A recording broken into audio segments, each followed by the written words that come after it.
So, what is a fiat currency? Coming right up.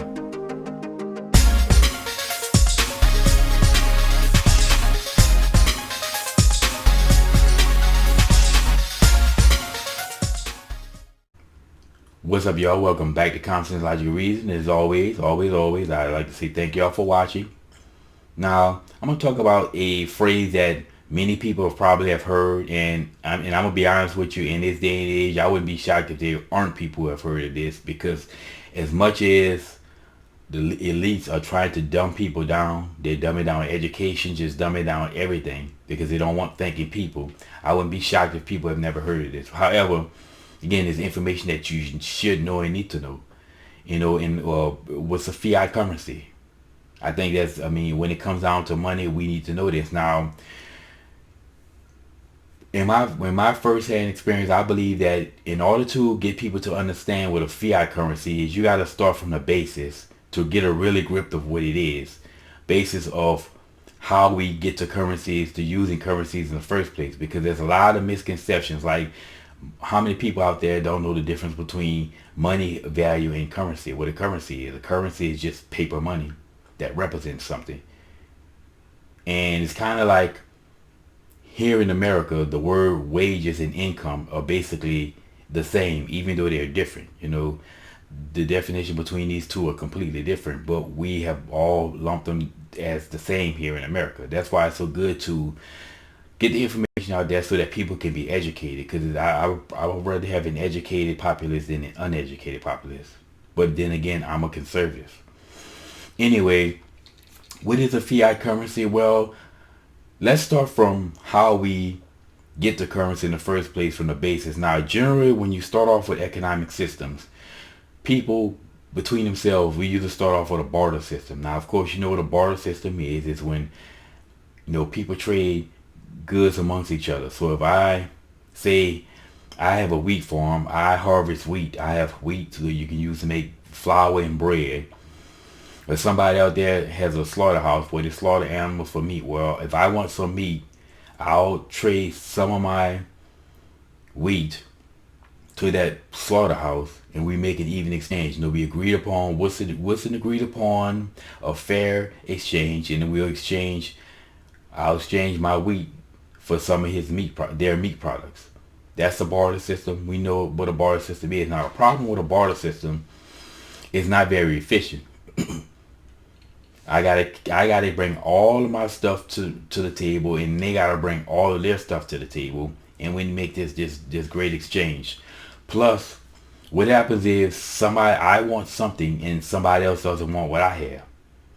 Well, then in that case, the barter system won't work for me. So inevitably, what happens is people switch to from bartering with their goods we have to some type of monetary system, something based upon value. Now, throughout history, there have been many things that people have used that had some type of value to society, but more often than not, it was precious metal, gold and silver. Gold and silver was basically the number one means of holding value, because these precious metals had value throughout society, so they were worth something.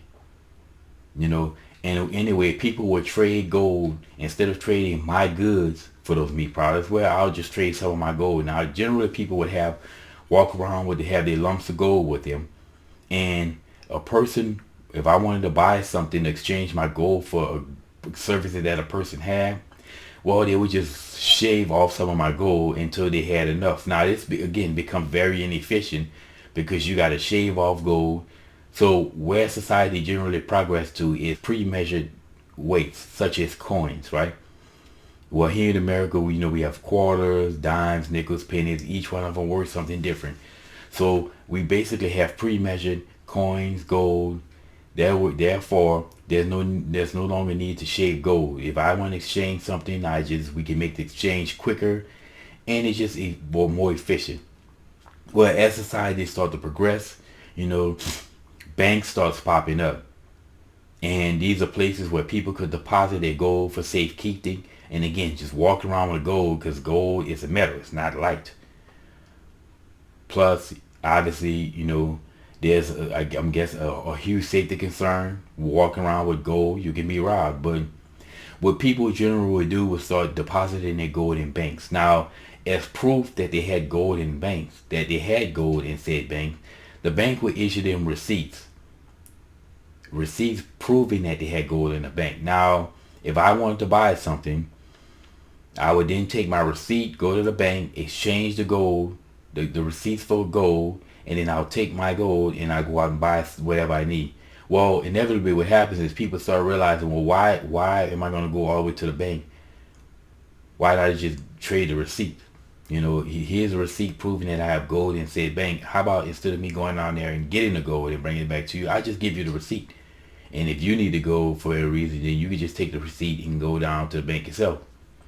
And this is where society just progressed. It just progressed down to the receipts. People start trading receipts rather than gold, and the receipts represent the gold.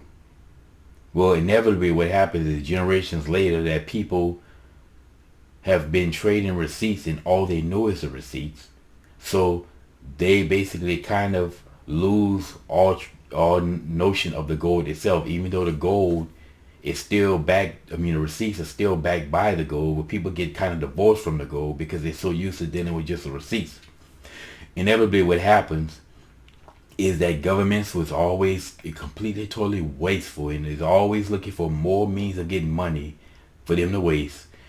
They then will divorce the receipts themselves from the gold, and now the receipts have no value, nothing backing them up. There's no gold.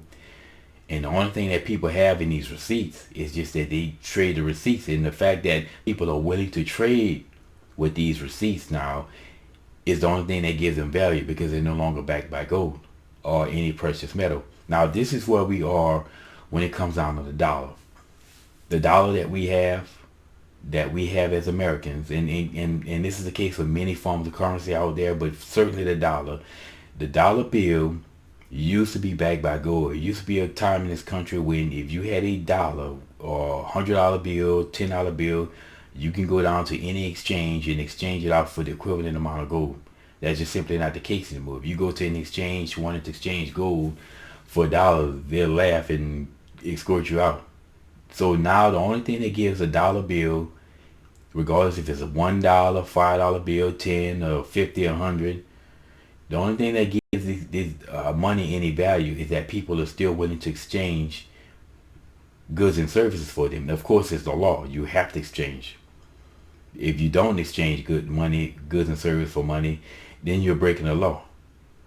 Anyway, the dollar bill today is a fiat currency because it used to be backed by gold, but in the 1970s, Nixon basically removed the gold standard, removed any precious metal, and at that point, the dollar bill became nothing but paper money. It's just worthless paper, and as long as people are willing to accept it in exchange for goods and services, fine. But the day that people aren't accepting anymore is where the problem comes with having a fiat currency. And unfortunately, that day is going to be coming because you can't just keep printing up money like they are. And the reason why they did that, the reason why Nixon did what he did and severed gold, is because you can just print up as much money as you need. And this is what the government been doing. Where they keep doing this, eventually the dollar bill is just going to keep losing more and more of its value, and no one's going to accept it anymore. Now, as long as people continue to accept it in exchange for goods and services, no problem. But the day that people stop, and the federal government can only keep doing this for so long. You know, people are only going to accept the dollar as the world reserve currency for so long if we keep printing up like it's water. But anyway, that's what a fiat currency is. And if you hear any conservative people talk about monetary policy and monetary and a fiat currency, you ever hear that word again? Well, now you know, and knowing it's after battle. And as always, y'all, until next time.